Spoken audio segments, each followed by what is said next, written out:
Hello guys, welcome back to the Charms podcast, our home of banter and lately diaspora conversations. And today we are going to have a conversation about reframing your past. You've probably gone through an experience and you think it was useless.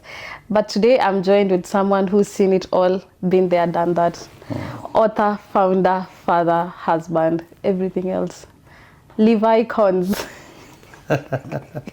Karibu sana, good to finally do this with you in person. Tumekuwa tukisema tunafanya for a long time. I'm very much honored. Me too.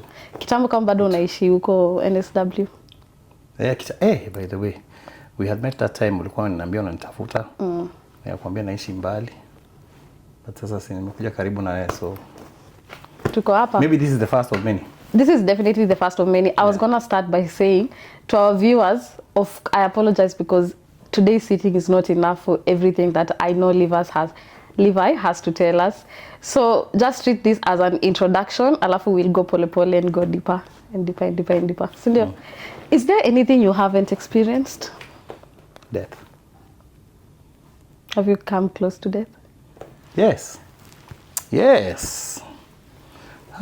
When I was 17, in high school, I got cerebral malaria. I didn't know it at the time. Nilikuwa Sacho. Went to it was like a maths or a physics class or something like that. Can't really remember the class, but I do remember I went to the dorms because I had a headache. Yeah. Na hii headache it was pounding, si zile headache yenye mara moja umaliza. Unajua mara moja inamaliza kila kitu. Ni dawa kila kitu. Hiyo dawa by this it needs to be investigated. Na brufe, nasikia siku hizo wanameza brufe. Mara moja niko nayo hata hapa. Mara moja is the thing I'm telling you. Yeah.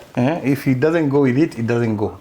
Anyway, so I got this headache, splitting headache, alafu nikaenda sanatorium. Nurse akanipatia Panadol. Lakini it was doing nothing. I went back. I remember going back, telling some of my roommates, I'm going to sleep. That's the last thing. Remember, when I woke up, it was 3 days later, I was in Nairobi hospital. Wow. Now, they tell me that I went a bit crazy. Okay. Yeah. Nili lose it apparently. Nilikuwa gnash my teeth. I think a favorite part of that story for me, nasikia kuna mwalimu nilichapa mwenye nilikuwa silekingi. What a chance. And I can say it was insanity. It was yeah. And they called my parents, and then I became unconscious after a while. So by the time they were calling my parents, I was at the local dispensary in Kiptagich, which is like 2 kilometers from there. Told them this kijana is not doing very well. My dad happened to be talking with a friend of his at that point in time, who is a pilot. At some point, he was owning this Jetlink. But this is before he owned that. He was just a pilot at that point in time. Okay. And he decided to come and get me from school. So he came with a chopper. Wow. Finally, I got a chopper ride. Yes. Hey. First chopper ride, hata sikubuki. And that's how I ended up in Nairobi Hospital. But that action saved my life. That's good. That was close to death. That's profound. So how they talk about malaria inaingia kwa kichwa? That was it. So it's real. Did I even know it was real myself? I don't even know how I got it. Nikiangalia, but it's real. It happens. It happens. And people die. From like when you're in schools like that one, at a time like that when there was not so much contact, that was a miraculous story. 100%. Because nowadays we see a lot of news where kids have died in school and then the parents just go and have to pick them up. So yeah, I'm so lucky that didn't happen because now we have you here. That was one. Then I went to America. When I was in America, we had an accident with some friends one time going to a party. We were in a car, it rolled in a place called Milwaukee. Oh. Yeah. There's this monster guy mwenye alikuwa anaua watu. He used to live in Hapana. Any mtu tu alikuwa anaendesha vibaya na tunachapa drinks. Na kwanza ilikuwa ni dim. Na nobody died, but people really got injured big time. And I should say that's not even the one. There was an accident in school prior to that.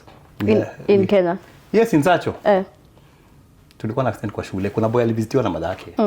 Umse alikuwa anajua kuendesha gari. He's now a pilot, by the way, a very good pilot. Shout out to John Moses, Papa. But his mom visited, then he took the car. So he was showing us akona skills. So 3 of us jumped in that car. Yeah. Now, Sacho ilikuwa na mavalis na hivi shule, and one end to the dining hall was quite a distance nini. So when he was driving one of those corners, it was a very steep hill with a sharp bend at the bottom. Alikuwa hana skills. I can lose control. Alitubingirisha huko ndani kwa miti huko. Like gari karol kabisa. Hata ilikuwa gari ya madhake, ilikuwa gari ya diocese. The mom used to work for the diocese of Eldoret, Catholic. So alikuwa ameomba. Your gari ilibaki hapo for several days. Of course, we were already well known in school, but we became truly famous. Muka stamp your... Tulikuwa tuna trend your name. Kumbe kutrend ujaanza juzi. Na trend kwa shule. Speaking of trending, you're very much known for a lot of stories that you've gone through. But we know you've been to America and back to Kenya, and from Kenya started over. So we are shooting this from Australia, but I want you to take us back kidogo when you went to the US. Story. I think that story, it's so... Anyway. I knew you'd say that. Watu wameexo. Kuna watu wajabo. Ndio maana nataka utuambie tu kidogo. Basically what happened was this. When I cleared high school, for some time there nilitapatapa sana. Nilienda MTC nika drop out. Nikaenda nikafanya shipping management. Can I say kwanza ni cut off kidogo? I know someone who was with you in KMTC. Oh really? And when I told them I was coming here, wakaniambia the Levi that we knew in school, kijana mkorofi namba moja. Huyo ni chairman of Taunet. Ni si chairman of Taunet. Wewe. Aliniambia you showed them, the whole school just knew you. Mwambie achia huyo jamaa. I think he's dasema tu nini. He's a secret admirer. But there's some truth to it. Nini I like two styles zangu. Ni vile tu hataki kusema. Ni true nikiwa kole. But the thing was this. By the time I went, maybe in hindsight, I would say I was just a person going through the emotions of teenage without a mentor and a guide. Because even the journey to America wasn't one that I had seen coming. What happened was, after a series of not being able to get started on anything, and my sister had gone and gotten a scholarship and was doing well in the States and all that, she sent an I-20 to me. An I-20 was basically an application for Shule, and the Shule had already accepted. That's why they give you that thing called an I-20. Okay, so it's more of a COE for in Australian it's like a COE, correct. Okay. So when I went to the American, when I told my mom and dad about it, and I told them I'm going to the embassy to look for a visa, they facilitated, but I don't think anybody really thought that it would work out. Hata mimi ilikuwa tu nipatapotea. Hata nikienda hiyo embassy sikuwa najua naenda kustudy nini haswa. Nilikuwa naona imeandikwa hapo sports medicine, but if they had really asked me what sports medicine was, ningedunda. But luckily for me, what that lady at the embassy asked me was whether I played any sports. Okay. Did you? Yes, I was swimming. So I said I love swimming. Akaniuliza what strokes do you like? Nikamwambia ile strokes mimi hupenda. Akaniambia do you know the strokes of swimming? Nikamnamia. Akasema come for your visa. Wow. That's a miracle. That was it. Na hiyo siku watu walikuwa nakula manoo mbaya. Unajua American embassy. Even now. It change. Alafu wanakuaibisha. They send you to a counter. That counter has got a mic. Everything you're discussing with that person, everyone is hearing. Oh, it's never a secret. Embarrassing sana.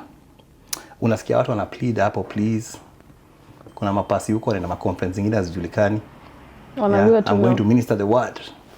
Yeah, the Lord told me I'll be in America this year. No, I'm busy. Oh, wait. Washago with the Lord Mugani. Anyway, so when I got this visa, it was around October. Of course, people, like most families, Arabia was done. People were called, prayers were held. Farewell party.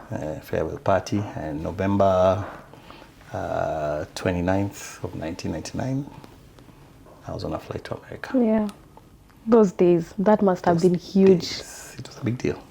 Kwanza nilikuwa nimekuwa kwa flight ingine kuanzia Eldoret mpaka Nairobi. Those flights for LD those days were kind of like a small kasheki plane.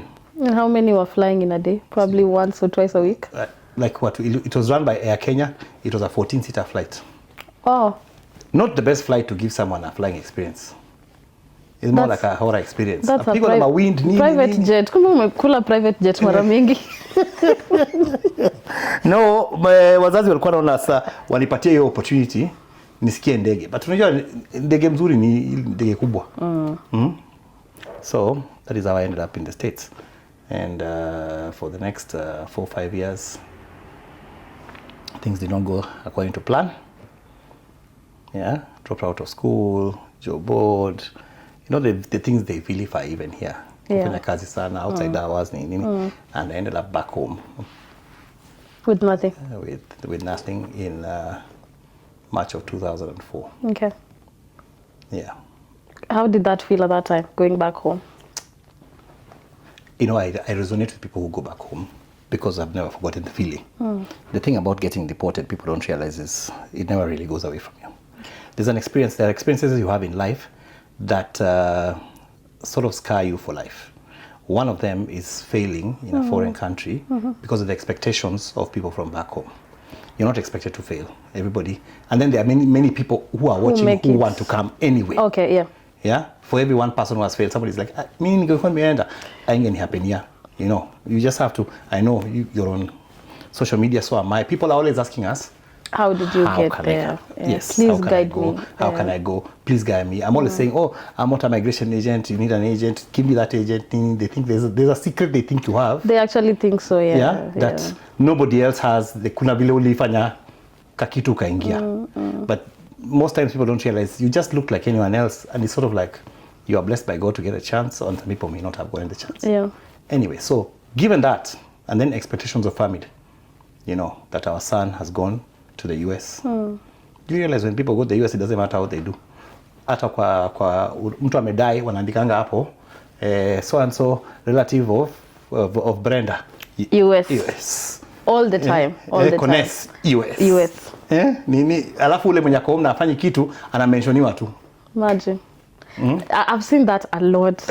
It's like a status. Kuleta uzito gani? Kuna kauzito kana kuja na hiyo story. So you can imagine if you fail, you've also taken away that power for them to say they've got somebody in the US. out there. So there I was coming, carrying that on my shoulders, carrying my own let down myself on my shoulders, yeah. And then coming to very serious backlash talk. People said so many things about why it had happened. Stories of course were made. Alafu pia unakuwa kama you become a pariah. Hakuna mtu anataka kuhang na wewe sana. So hata uko unatoka nje? Nilijaribu nienda church. Wase wa church pia wakaanza kuni avoid. Wamadhe wa church wanaitana wanaambiana wewe msiongeleshe wamia madem. Kilisha tu dem anaitwa na wamadhe. Kijana hivi. Is that who you want to benchmark with that guy? At this time how are you looking? Are you looking healthy and everything, ama ukweli maisha ilikuwa imekuchapa? No, I started struggling with weight in America. And when I got back is when I realized, hey, kumbe I'm heavy. Okay. Because in the US I was amongst many heavy people. Plus, even amongst heavy people I was light. Kuna wazito. Hey. Even here. Supermarket. There's no heavy people here? Australia bado. America is a different ball game. Can you imagine it's 2026? And I still have not seen anyone in Australia, a supermarket, anywhere in Australia, that has got scooters inside the supermarket for overweight people. Sijaona? Bado. But in the US, iko, unaketi, unaendesha na shopping basket, huwezi tembea. Okay, given also supermarkets pia ni kubwa excess. Tachoka kutembea. But there are those special ones for people of I think I've seen some videos on TikTok as well. Yeah, so and it's normalized. So by the time ukisha hizi kula hizi mafood na add weight kidogo, people vilify you. So you're overweight, which is very bad to be overweight and broke, eh? Yeah. Wanasema afadhali usote na ukonde. Uwezi kuwa na katumbo na una kitu. Na una kitu. Unafikisha watu wanakupiga geta wanakosa. Wanakosa kitu, wanajam, wanakuweka makofi. Wanakupiga hata sasa tena. So you're carrying all that, and so you have got low self-esteem. Yeah, and to be honest, that is how I ended up getting an anxiety disorder. Okay. Yeah, it became mental. and it went crazy. Yeah. On this season of kama umesikia the interviews I've done with Gen Zs a lot, I've been trying to like measure on mental health. Yeah. Na nini. So for today, I was hoping for us to talk about things that are in this book, but zenye zina look into drug abuse, mental health, you know, marriages. I've seen you giving advice on TikTok and everything. Yeah. So we'll probably touch on mental health kwanza. Yes. And I know in the book you said it is real. It's real. It's a chapter I said mental health issues are real.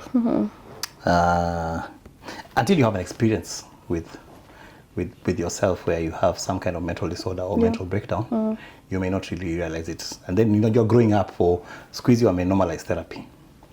When I grew up and my parents grew up, therapy was for people who had major problems who could not just sort it out. Yeah. And people would ask, hey, kwani imefika hapo Kwani umechizi? Munaenda therapy gani? So, and even therapy, by the way, the word itself is vilified. Yet therapy is even what we are doing here is therapy. Okay. Because even we are talking about some of the issues of my past. Ni kuji-express too. It's not exactly that you must go into a room and lie on a couch and close your eyes, you know, and, you know. You know, I studied it and I had to ask my lecturer, is it real? The way we see on the movies, ukweli, when I start practicing this, do I need to always have a couch for people to come and lie on?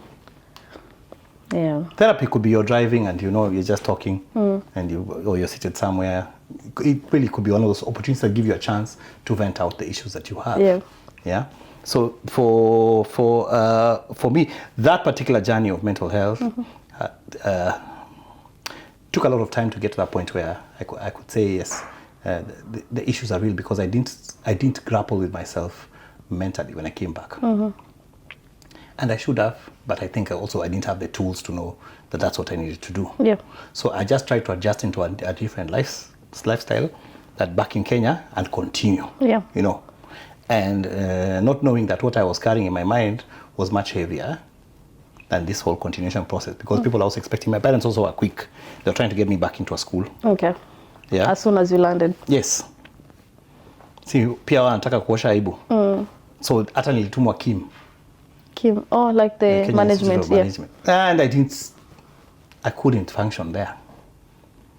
I went to Nairobi, tried to go to Kim, could not function. Another guy hired me, a friend of my dad's. He gave me a job. He was paying me 15K a month. Nikaangalia 15K is... What is this? Ile pesa nilikuwa nashika jo. It could not satisfy my appetites. So nikachuna loo zake, akanishika, akanifuta. So then I went back to Eldoret again, back again to my Peros, where my brothers were also grown up, and they are growing up, and the brother that they were looking up to has now come back from America with nothing. So sahi they can talk back. People who used to admire, wanakuambia ulienda States wewe unatushoni na ulichoma kila kitu kwa hii hawa. Umerudi. So then I ended up going and volunteering for a gentleman called Ruben Kigami. He was starting at Fish FM. Is that the Muimbaji? Yes. Yeah. First, he wasn't starting the radio station. First, he was doing something called Word of Truth Ministries. Alikuwa anataka volunteer. Alikuwa Sayare. I think I used to see him in Sayare. Alikuwa Sayare tu akifanya maproki huko. Nani alikuwa Sayare? Hata mimi nilikuwa Sayare. Hata ili rock. Shout out watu wa Sayare, mazee tulikuwa wengi. Umewajenga. Sayare ilikuwa ni nini? Ni shamba ya Mbona sema ukweli? Sema ukweli, usiogope. Ilikuwa shamba ya nini?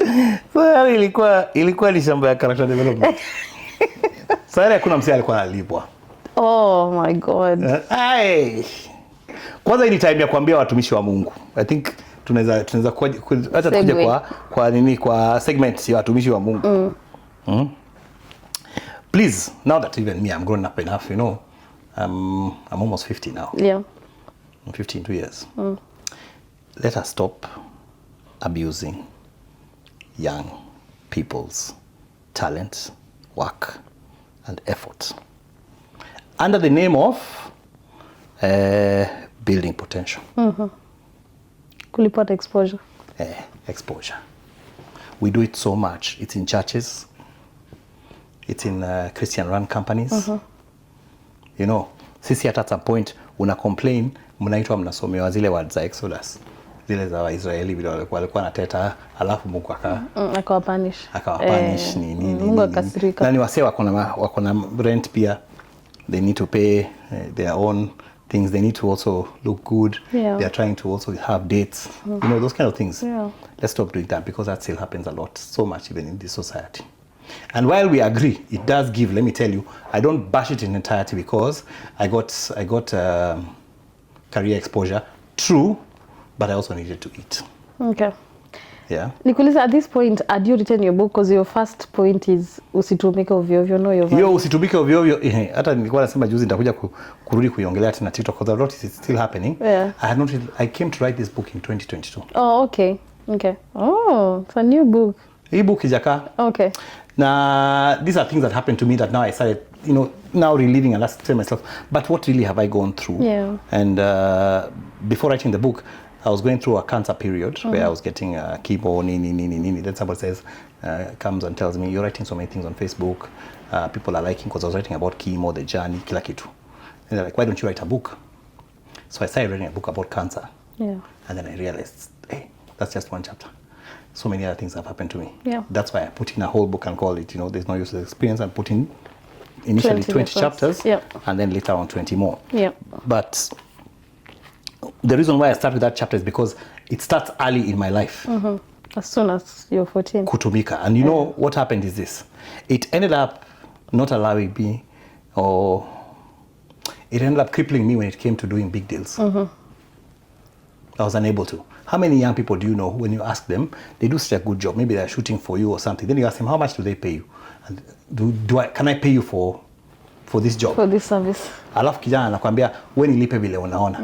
It's one of the worst answers you can ever give anyone. Yeah. Nikikulipa vile naona, ndakulipa less than what you really deserve. And how about people who say, you know, wewe unataka nikulipe ngapi?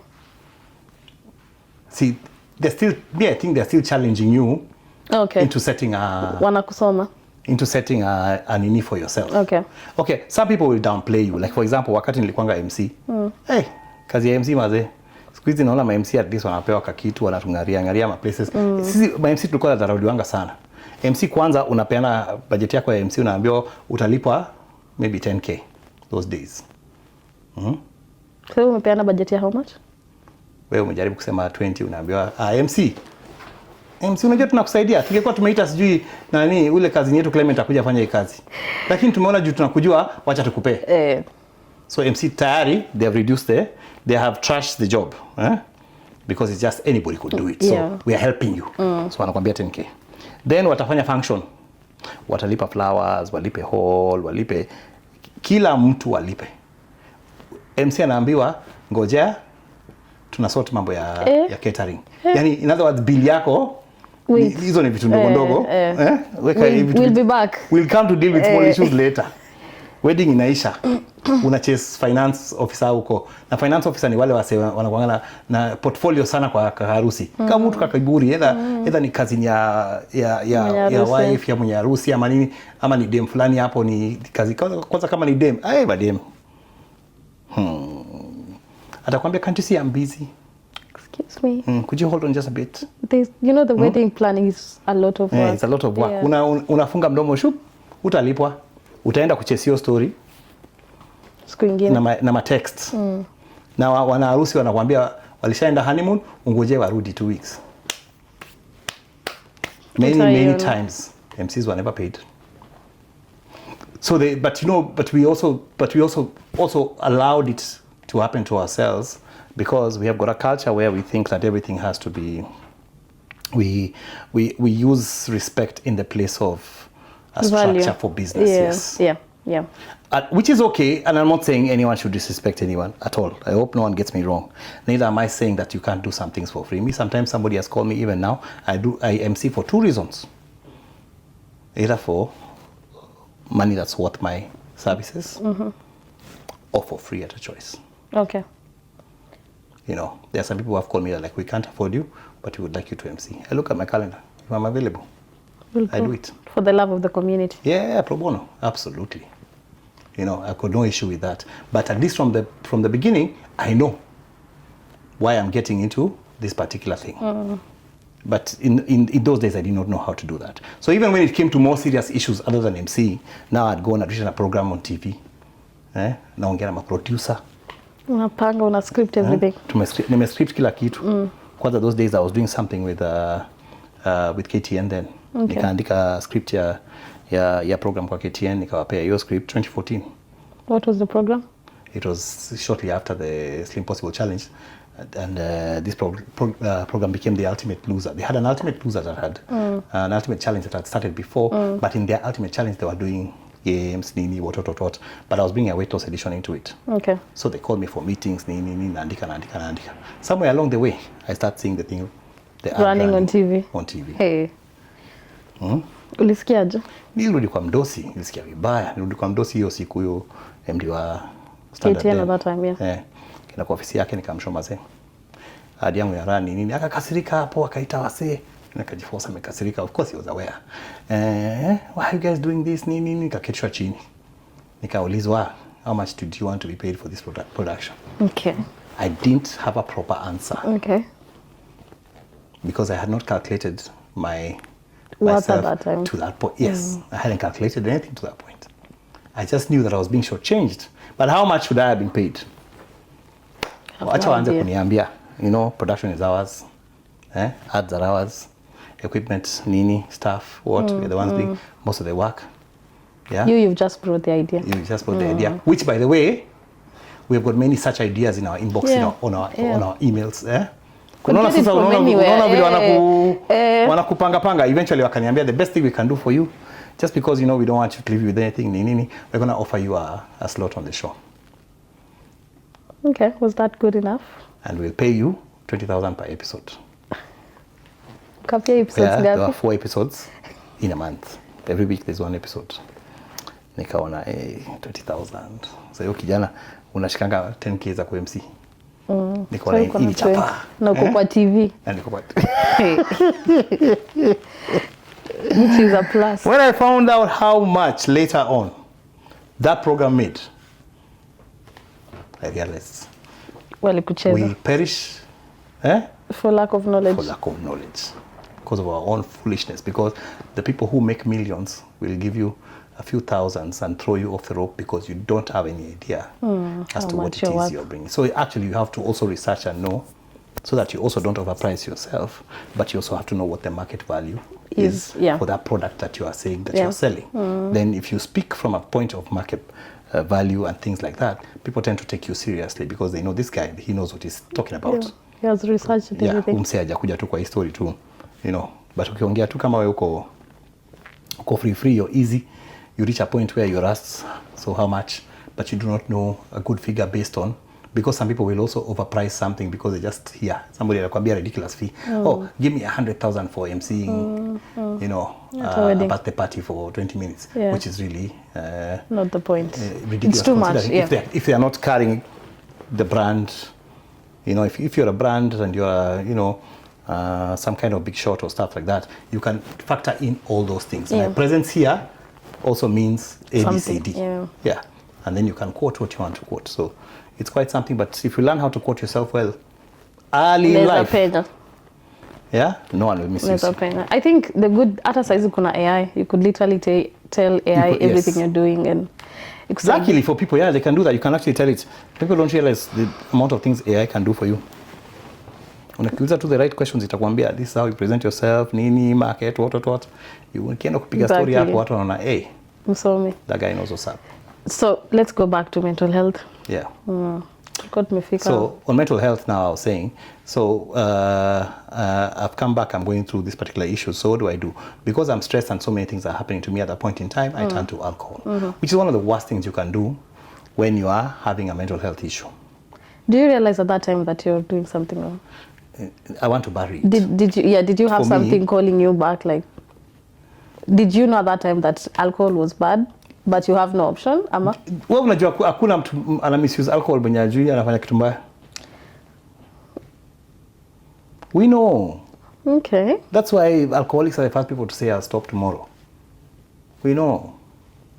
It's your feeling. You're like, this thing I'm doing, yesterday night I felt so bad, I overdrank, I did this, I did that, I didn't I didn't do the things I wanted to achieve in my life, blah blah. I won't do this again. Asubuhi ukiamka. And then you find yourself, you're doing it again. You know, so you do have a feeling that something is not right. Yeah. Yeah. But you sort of are unable to walk out from that particular, to walk it back. But in any case, you also want to bury those feelings of despair, of distress, of what. So it's a cycle. You are drunk for a little bit, unalala kidogo, ukiamka, unapuke, ama unasikia vibaya, ama kuna kahangi, ama kwa what, unatafuta pombe. Mara moja. Na kitu uitibu. Unameza mara moja. Instead ukichapa ka drink hivi moja mara moja hivi nini, unarudi level. Unatoa lock. Yes. When you rudi level, you start thinking about the things you did, you sober up for a bit, then you want to now drown it. So you get back into it again to do that. So it's a cycle. Yeah. And for me, it went on and went on. For how many years? Until 2011. Okay. On and off, because I managed to hold some 2 jobs in that time. But I was still drinking on the job. Nilikuwa nafanya gospel show kwa radio. Saizo uko maji. Niko maji. Functional alcoholic. Kwanza nimeenda na uko unahubiri. Vibaya sana. Hata you know I've got some recordings by there I should give you usikize kwa gari ukishia. Nimerealize juzi nilikuwa nasikiza nikasema na nilikuwa na word. Naweza fungua kanisa. Unafungua the book of Psalms na unahubiri kabisa na unajua ni maji naongea kwa kichwa. Unajua budangu alikuwa na pastor, so neno tulikuwa nayo. Ina flow naturally. Ina flow naturally, but pia you're going through your emotions, but it came to a head when I got into a relationship and then this lady cheated on me. Spectacularly. And I think mimi nilikuwa naonanga mimi ule msee. Siwezi kuwa cheated on. Manze. I'm the it guy. Nimeenda hadi US. And it's a good thing it happened because I think it shake the foundations of my thinking. So when it happened, nikakuwa na mental breakdown. Okay. Nikapata anxiety disorder. Nikaanza kuona sasa nina have a heart attack, only I didn't know the panic attacks at that moment in time. So nikasema I'm dying, naenda kwa hosi, nachekiwa. Doki ananicheka anasema, umse. There's nothing. This guy is okay. They couldn't diagnose?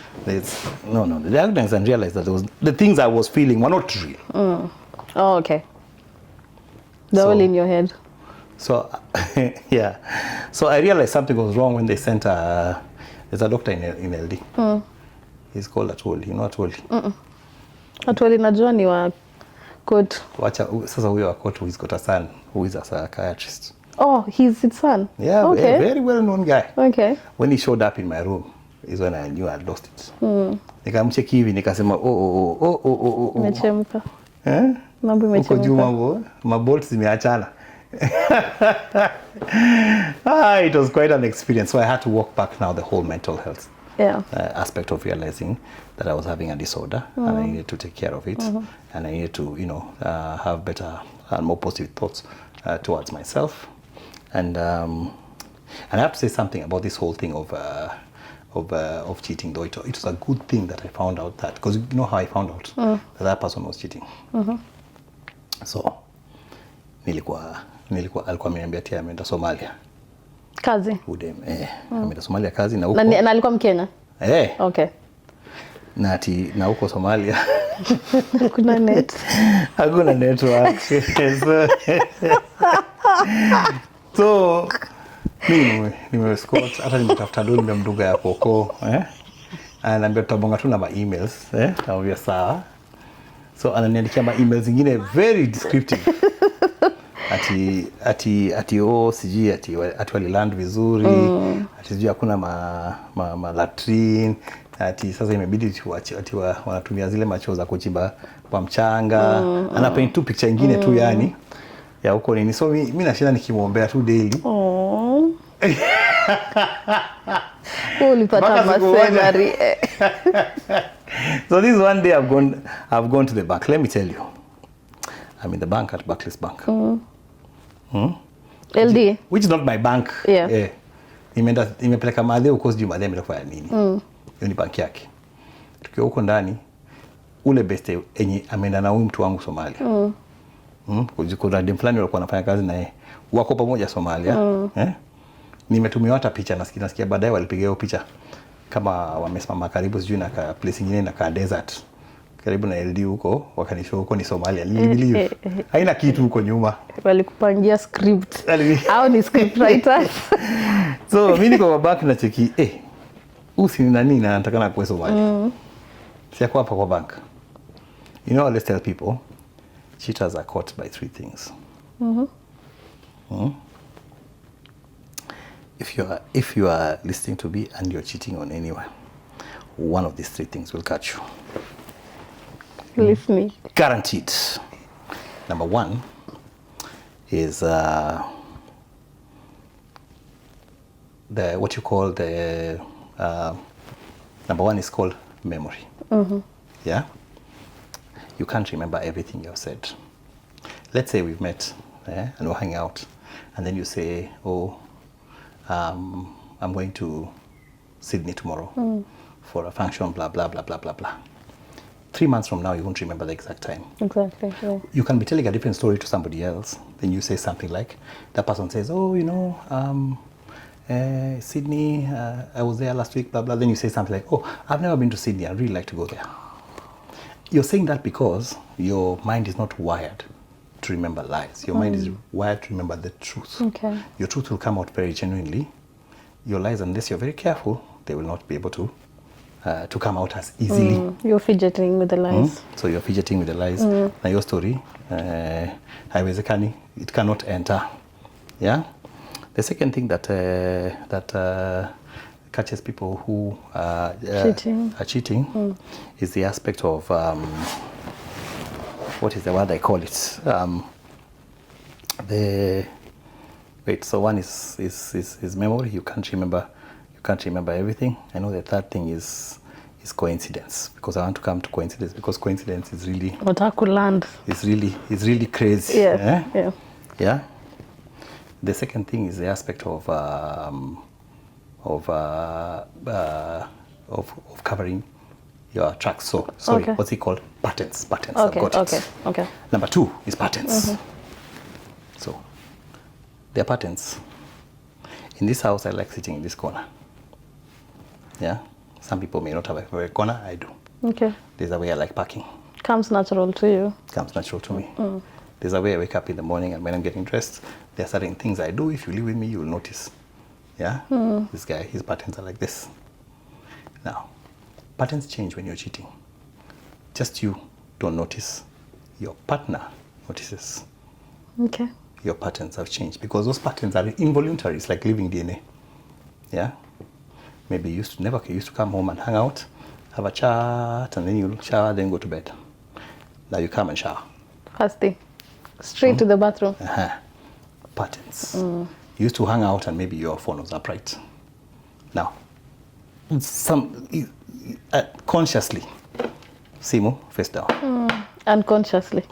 Yeah. Or you take it with you to the bathroom, but you don't even realize you did. Okay. Yeah. But someone who lives with you can will see. know that in fact, it's patterns that give people that feeling like something is off. And they start asking you, "Why do you do this?" Then you're defensive. No. Because you don't realize your unacha patterns. You think you're normal. Okay. Patterns. Yeah. But if you can remember your lies, and you can remember not to change your patterns, then number 3 will catch you. Which is? Number 3, no matter how clever you are, no matter how experienced of a cheater you are, you can't plan for number 3. Number 3 is coincidence. Coincidence is you and I being in some funny, crazy town. In some funny, crazy which hotel, which no one knows. And my wife's sister just happens to have come there for a seminar. Coincidence. Coincidence is us, you sitting with your partner. You guys were just exchanging a number. Somebody has called, "Oh, number so and so, number TV," and at just that moment, that text that you didn't want popping pops. It's coincidence. No? It is when you least expect it. You can't plan for coincidence. You actually your Sasa blood unaona freezes for a huyu minute. alinipanga akaenda Somalia. Akanipanga paka na barua, hata besti yake alikuwa anajua. Hawakupanga nitawahi kuwa Barclays Bank. Na wewe pia uko unafikiria you will ever go. Neither was I wasn't looking. Yeah. Na Mungu ameorchestrate at 9:51 a.m. on a Saturday, blah blah blah, both of you are going to end up at the exact same spot. Coincidentally. So coincidence is the one that blows things out of the water. Ulifeel aje your time?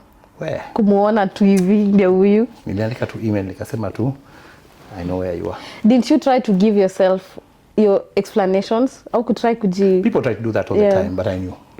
Even the friend, when I said hi, her face was, she was like, yani she was guilty. Unaona mtu unaona tu huyu.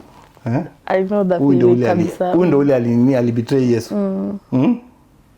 Yeah, that time unawishigi dunia ipanuke tu kumeze tu, yani you just want to be done with it. So anyway, that sent me into that mental frenzy, but and walking it back was not easy either. Because first I had to come to the acknowledgement that I had a mental anxiety disorder, and then I had to come to the acknowledgement that I probably do not know how to deal with big things when they happen to me, and they shake the foundations of my belief system.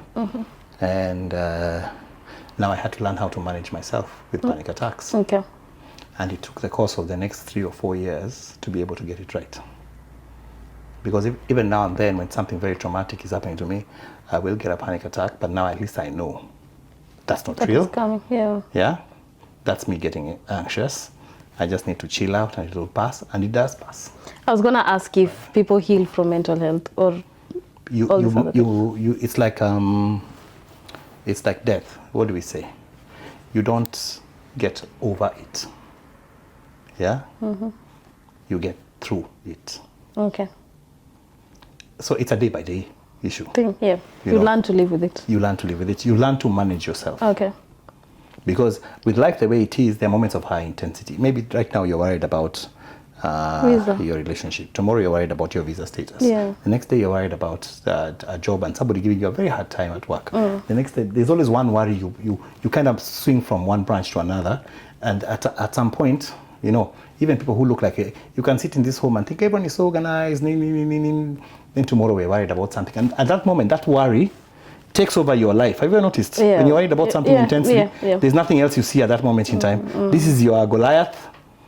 It covers every other giant, so you're just there like, man, hii kitu kinitokea tu nikipata tu hii kitu. That is why people make false promises when they're in deep trouble. How many people said before they came to Australia, nikipata tu visa nitamwishia Mungu.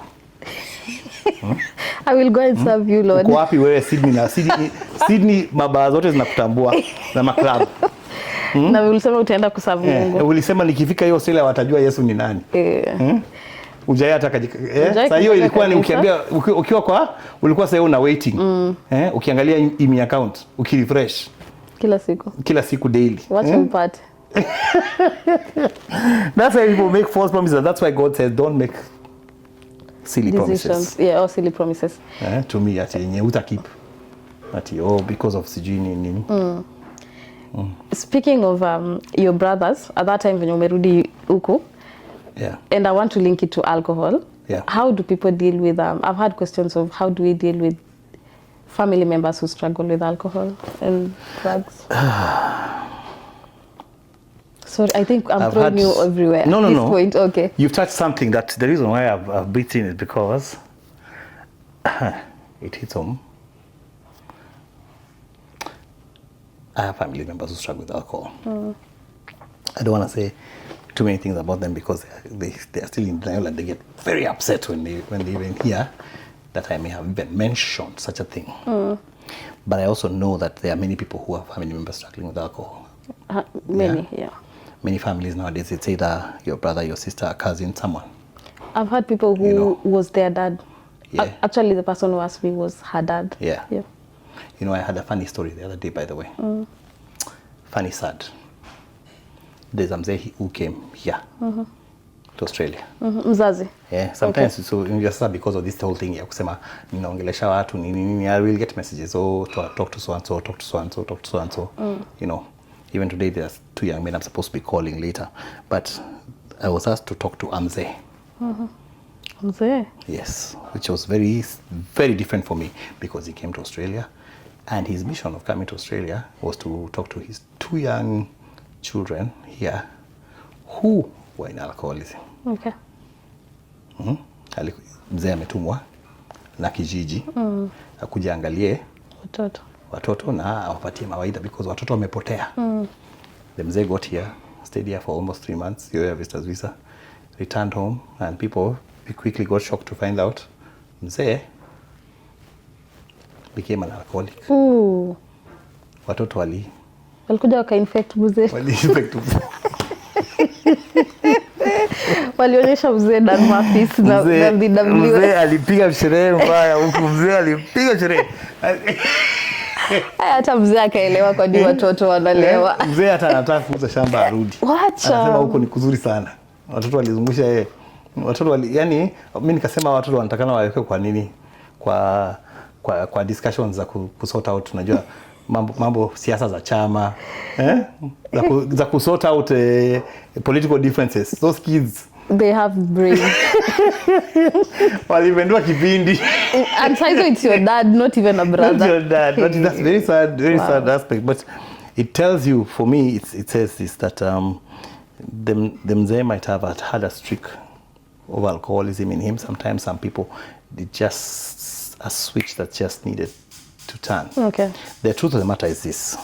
I actually don't go out and bash drinking personally. Why? Kuna watu wanaweza kunywa pombe, wafanye kazi, waende shule, walipe bills zao. Maybe they take 2 or 3 drinks. When they go to a club, they know their limit. They go home, they drink responsibly. If they decide not to drink for 2-3 weeks, they won't. And they'll still survive. Yeah, they can have drinks in their cabinet and no one is touching them. You know, those kind of things. Yeah. Alafu kuna ule mtu pia, the opposite happens. Akifungua chupa lazima ishe. Aizilala nyumba moja na pombe. Hawezi. Akiingia kwa club lazima atoke when one of 2 things has happened. Either pombe imeisha ama pesa imeisha. Na pesa ikiisha, you can always borrow call friends Step pay. Yeah, step pay, after pay, kila kitu. Shughuli ni mingi. Anaweza finja his ways mpaka ajipatie amejiingiza kwa kashimo. That person needs to stop. So you have to discover which person are you. Yeah. Are you the person that needs to stop or not? Because many people think that they can control it, and yet a lot of the times the people who realize you can't control it are the people around you to begin with. Yeah. Yeah, wanakuambia mazee, wakikuona yeye wanasema yeye ficheni whiskey na nini na kama that kind of thing. So the first you must identify your place with that thing.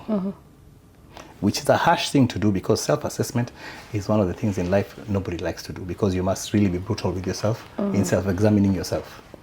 And we all know that we don't want to do that. Social media has made us to be these people who like to put our best foot forward. We like everyone to say you're a nice guy, you're organized, you're you know. Compliments. Yes. So when you understand your relationship with that drug, that alcohol, that whatever it is you're taking, then you can begin to find a way to walk it back. And now putting it in top of it doesn't, again, just dropping alcohol doesn't remove the mental challenge that you have. Yeah. It only removes the aspect of a mental challenge getting worse because it's being aided by a drug. So if you take it out and do nothing about the challenges that you're undergoing, you might easily slip back or get worse. Yeah.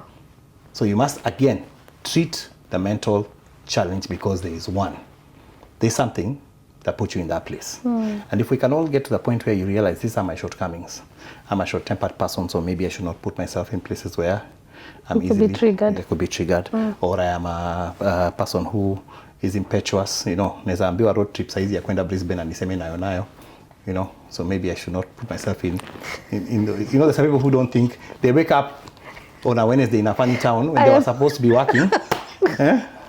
Yeah. Juu kalishika na akaambiwa tu twende. I don't know. I've experienced that kidogo. You've experienced that kidogo. Ukabeba tu bag na t-shirt mbili. Tajishtukia mko Brisbane. You're just in the car somewhere. You're just so far away from where you're supposed to be. And you're supposed to be at work. Why did I make this decision? And you're like, I'll cut off these friends. Yeah, and it's 3 days later and you really had a good time going there. You sang, you start remembering all the songs you were singing and consequences later.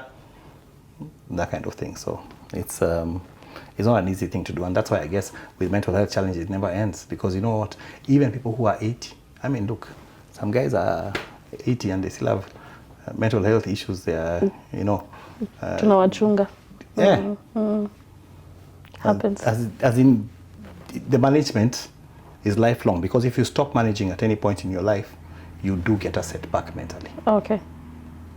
So you must always be alive to that fact and keep on. That's why some people say they go for therapy even when they are okay. Yeah. Just in to a make sure part of your life. Yeah, or you don't have to go for therapy per se. As I always say, you have therapy with the people that you love, the person that you trust, you know, somebody you can bounce off things with, somebody else who can speak a certain different word into your life and say, hey, unajua hapo unaenda sana. Yeah. Someone who can just listen to you. So going back to the family, so what do we do? First, we reduce condemnation. Use condemnation? Reduce condemnation. Oh, reduce, okay. Or eliminate it altogether. The thing that does not help is the constant saying, you know, and you did this last year, you did this year, when will you ever stop? When you it's the first thing we like to do, yet it is the thing that does not help the most. Because the person who is undergoing it, they, in many cases, do want to stop. They're trapped in the cycle. They are a person who knows they should be doing better.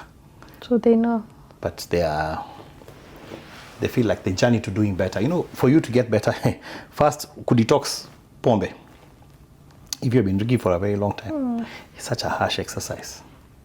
Your body craves it, you're puking. And the moment when you're puking so much and everything is coming out and in the morning and you just feel like you want to die, the one thing you really want is alcohol. Is a shot. Shot kamoja tu. Shot moja tu. Yeah? Level tu, yani ikurudishe tu. And it's the one thing you're being told, carry it out. You ever heard the story of the drunkard who woke up one morning after drinking the whole night? And then he was seated with a crate of empty bottles. And then he picked up one bottle. It was empty. He told it, you're the reason why my wife left me. Akasmash. Akachukua nyingine akasema, you're the reason why I'm where I am right now. I've not made anything in my life. Akasmash. And he sat there thinking to myself, I need to quit this alcohol. I'm going to quit. He picked up another bottle. He told it, you're the reason why I didn't get home. I didn't get home at late at night. Jana akasmash. He went on like that until he found one bottle there that was full. Kaza kuimba hallelujah. He looked at it. Akaishika akaitingiza akaiambia you. Akaambia you stand over here. You are not involved. You are not.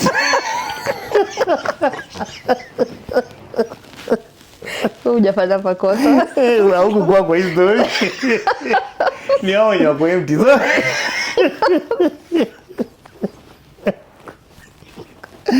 That is an unwillingness to change. Wewe mtu hiziacha. Anatafuta tu reason ya kuendelea. And most times that's what we do. So if we find a way to make ourselves mentally stable, I think we can all be the better of it. Okay. Better for it, because mentally speaking, we are all challenged. So we used to grow up, people used to say we are all mad in different degrees. You can look at that story. It's true, imagine. Everyone is mad. It's true. When you say it just takes one little thing and your life could For some around. people, it's someone's dying.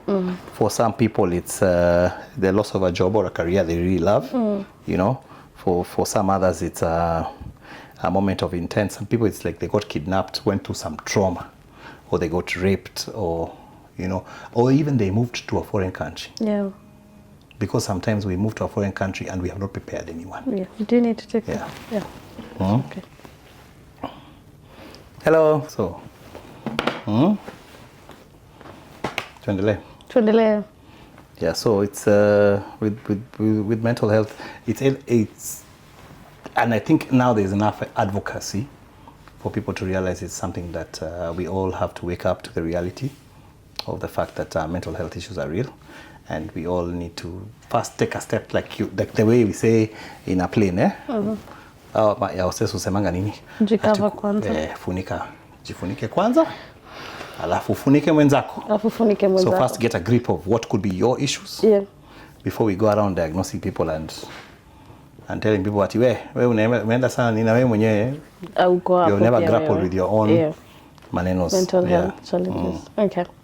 When in the book, and I hope guys buy this book from Amazon, it has 20 lessons. No, utatuambia juu ya hiyo volume 2. But in this book, you've spoken so much about very many highs. But I'm sorry, I think I'm focusing more on the lows. It's okay. Do you know why? Let me tell you something. Yeah. What gives us better stories? Sad ones. Yes, it's not success. Yeah. It's failure. People want to hear uli are deported. Tell us. It's so sad. Yani ati uli walikudeport. Hata hawataki kujua you came back to Australia and now failure with your family. Shouts at us because failure hata kwa algorithm inasonga haraka sana. Hata part nitakat tu ni hizo vitu nimesema hizo vitu. Hapa penye tunacheka na they'll be like these two are too happy. Wanasema walijienjoy sana. Wanafurahi na maisha ni ngumu. You talk so much about lots of grief and loss that you experienced through that life. So many people are struggling with that. And I want us to focus on the side of diaspora. Like watu wako hapa and they're losing family members back at home. Yeah. Which has become very heavy. But let's say someone is watching and doesn't know what to do when it comes to grief. Yeah, they're losing family members, yeah. It's the death as a way of they call it, someone said that death is the real awakening. Final awakening. Yeah, some people think it's about like atio kuna wale watu wako na ile story atio sijui ati tumekuwa in a dream, hii yote maisha yote ni a dream, lakini tukidai ndo tunaamka.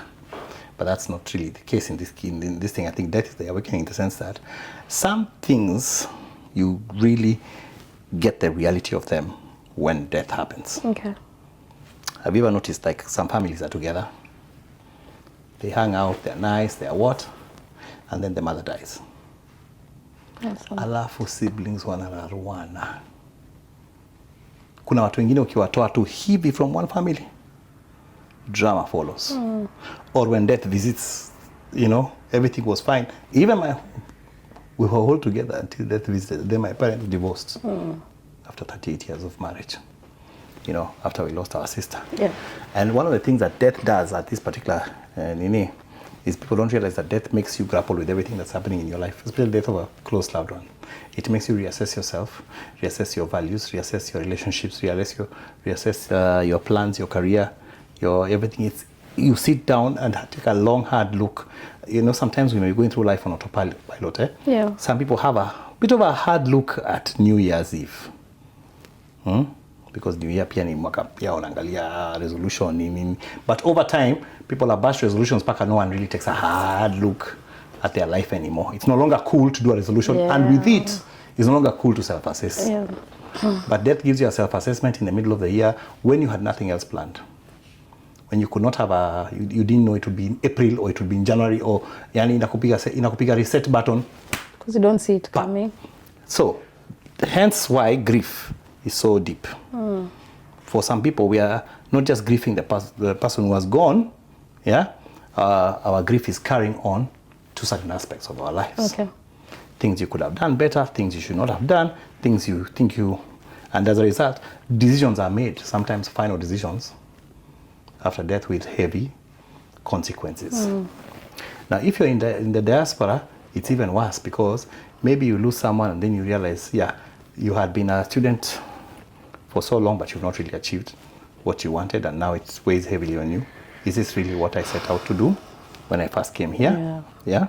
Or maybe you had been at home for so long, you've never gone back home, and you kept saying, I'll go, and then you lost someone, and suddenly you tell yourself, was it really worth it? Yeah. For some of us who are parents, and for us, we really thank God nothing happened for our children when they were home. But one factor always remained constant was, are we doing the right thing? Leaving them alone at home. And imagine if something were to happen, how much more that would be a factor.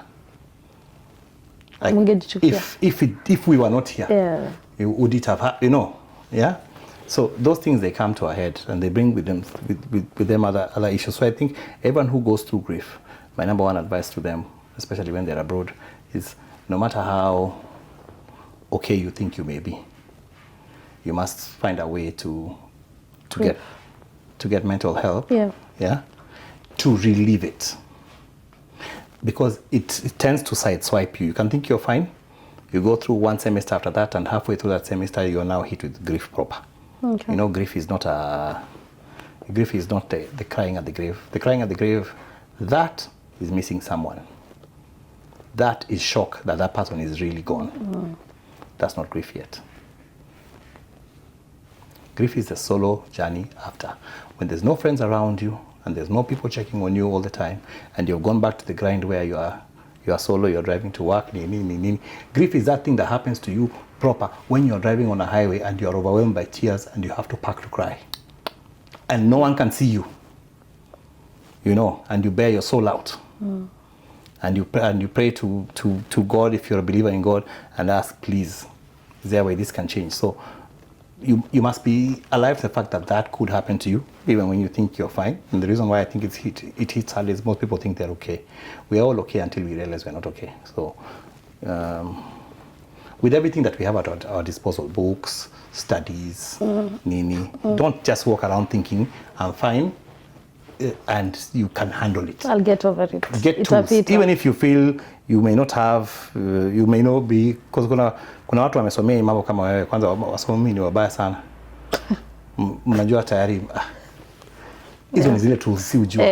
It's also good to hear someone else pour out into you, because as the Bible says, when you water others, allow yourself also to be watered. Yeah. You know, so that you can hear, maybe you can pick a story here or there or something, and it can help you overcome these things so that mentally you're okay to keep doing what you're doing. Okay. So hata mimi niende therapy. Niache kusikia tu za watu. You should. Because sometimes you actually drown in quote unquote people's problems. You could.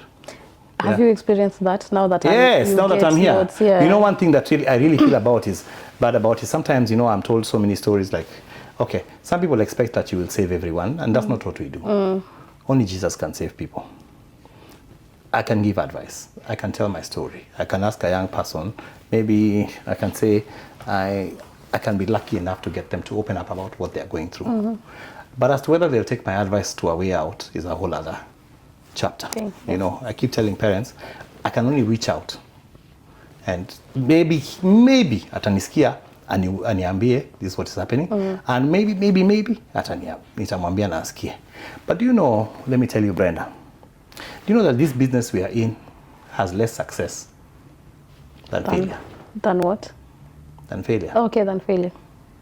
It's less success. The people who actually come out of a point, like especially up abroad, kama ni alcoholism, for example, the people that become sober are less than the people who stay drunk. Yeah.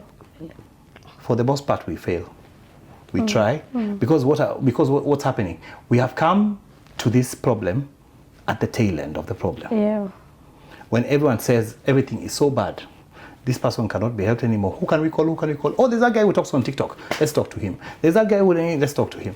What I would prefer is for us to be able to talk to young people before they get into it. Yeah, yeah.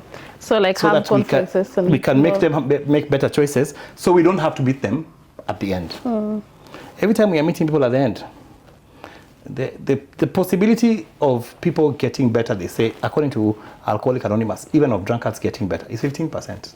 Wow. Worldwide. That's such a low number. It means 85%. Wanaenda wakiendanga. Such a low percentage. When you're speaking about your sister's passing, first, God, you're such a good writer. It was something painful, like I enjoyed reading it. Now there's a point where you kept saying you wanted her to come home, and I want to relate that to what you were telling us on TikTok. Kama una makaratasi bado kushulu usiende nyumbani. But sasa we are stuck between, I need to get papers, but I miss my parents. They are aging. Kuna hiyo fear, the more I stay here, I could lose them. Okay, me, I wanted her to come home because she needed to come home for good. We were not planning for her to come home to go back. Okay. We were even looking for a different place. We wanted her to go, like, at that point in time, we were discussing about going to South Africa.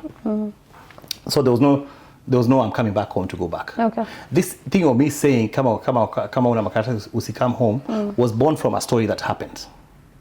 Yeah? from shortly after Christmas. I think 28th of December. Last year? Yes. Okay. I got a phone call to go and assist 2 young people who had just come from Nairobi. Yeah? And they had gone home for the holidays. And they were had been taken to Villa Road. Okay. We opened the door. I think the kids are being picked, babe. There's a pause apple.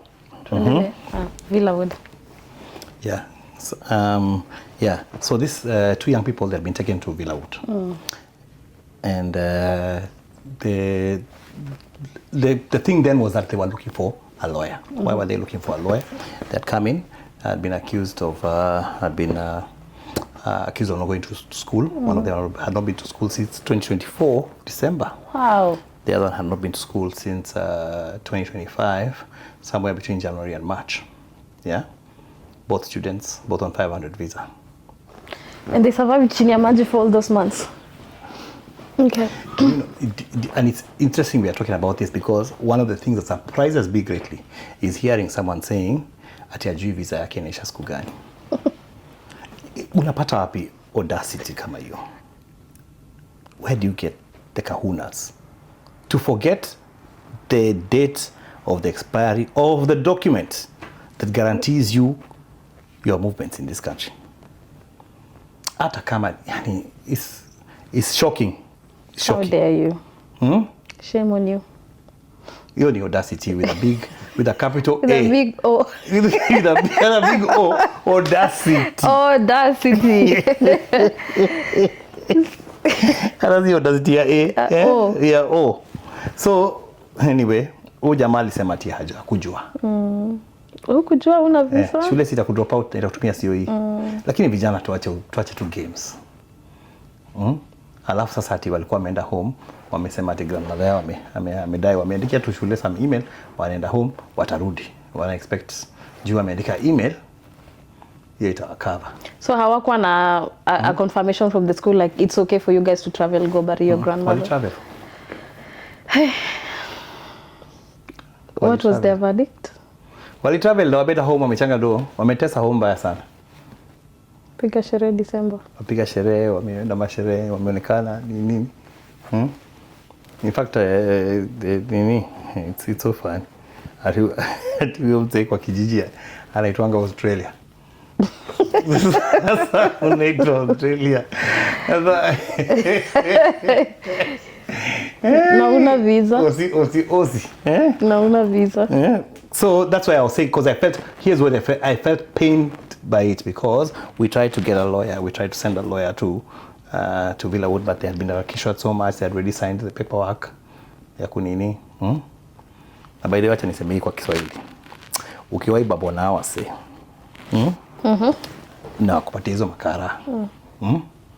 Na wakwambia uandike hapo ati jua usema ati tuna acknowledge tu, alafu ati kitu haitaku Bite back. Niwe tu nini unakubali tu ati nini usikubali. Hizi karatasi ni za nini? Hizo si unajua kama umebambwa, si unajua utaambiwa umebambwa juu ya 1 2 3 4 alafu akwambie sign to acknowledge. Okay. Hapo Brenda kuwa chizi. Hapo sasa tunataka na ujipaje ujui Kingoso, ujui Kilami, kama unataka kutoa hata manguo tembea tu hivyo. Juu strategy tu ni moja. Usisign Buy time. Una strategy nyingine. Lazima buy time. Okay. Juu time sasa zile wanaumse haja sign nini hawezi kurusha. Juu hii paper wanahitaji. Na ukibuy your time, unaweza tafutia sama. Maloya kwa time. Hiyo ni game ya mind ya wewe na wase. Nani atafold na history kwanza? Kama ikifika hapo, lakini pia kwa nini ifike hapo? Life happens. Kwa nini utumie strategy? Life happens. Life happens. So kama unajua wewe si aktampoa na wewe si ule msee ati unaweza rusharisha manguo hapo, uanze kutembea tu hapo tu hivyo kama umenini. Soma tu, kaa tu kwa shule, maliza tu vitu, fanya sio yako poa nini. Ukienda home, unaenda home na proper assurance, ulibonga na chuo. Vitu simple, ulibonga na chuo. Kuna dem fulani aliniambia ati alikuwa alikuwa mpata ball na ameenda kugive birth na jambia chuo. Na hii country ukipata ball, chuo itakupatia hakuna chuo itakunyima leave of absence. Nakupanga leave of absence. The thing is ni wetu wa show. Sasa yeye aja wa show. Shule imeandikia amekuwa kilenga. Sasa ndio anawaambia ati nilikuwa nimepata ball nimepata mtoi. Wanashangaa nini bana wewe? Communicate kwa mimi shule nilikuwa tu anything small bora umeattach everything unapewa leave of absence vizuri. Communicate tu, weka tu vitu zako tu ziko straight. Hata ukienda home, at least hata ukienda home sasa zile unatoka hivi ukisha hivyo uko assured kurudi ni guaranteed. Na kama uko assured, tengeneza mambo yako. Home hakuna mahali inaenda. Unajua? Na kuna mtu anaprove kitu kwa mtu yote home kwa kwenda. Wasema home atakuangalia tu ndio umekaa nini. Na hao ndio the first people watakucheka. The moment arudisha home. So it's a very ni nchi wenyewe yake inashtua. Hata so tukae tu. No, si unajua kwa nini umekaa? Kuna msee hapa wewe unasomesha wase, wewe umebeba watu home na nini. Kuna reason why unajua unakaa. Kama eventually unataka kwenda home, eventually ni sawa. But in the time that unakaa, kaa poa. Panga mambo yako. Speaking of kukaa huku, kumekuwa na so many cases of watu kupigana nini. Tuko na 10%. To switch. Ama to switch. Tukianza hii point usafi. Uko na content. Na uko na content. Nilijua siwezi toka hapa. Tunaenda function.